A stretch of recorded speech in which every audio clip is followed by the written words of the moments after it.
The Anthropocene has caused a global biodiversity loss.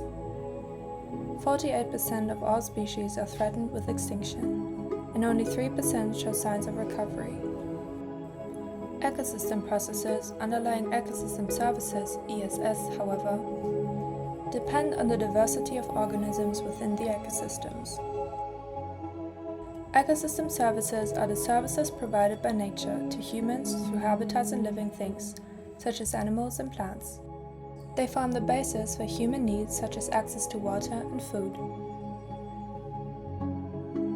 At the same time, more than half of humanity lives in urban areas, and this share is expected to increase to 70% by 2050.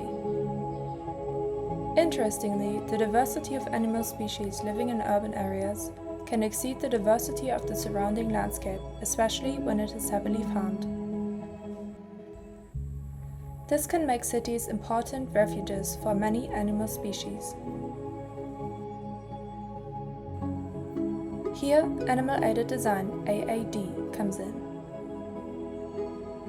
Our mission is to create new urban habitats and enhance experiences of nature.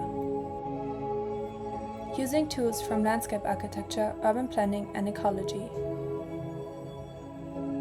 We create green urban infrastructures to support humans, plants, and habitats for vital populations of various taxonomic groups in urban open spaces.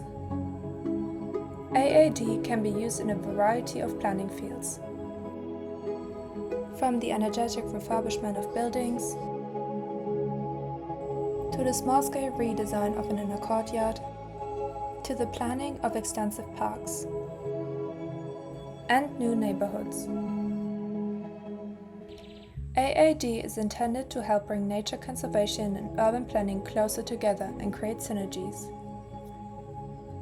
Our mission is strongest where humans and animals share common interests or needs, a good life in shared spaces of cohabitation.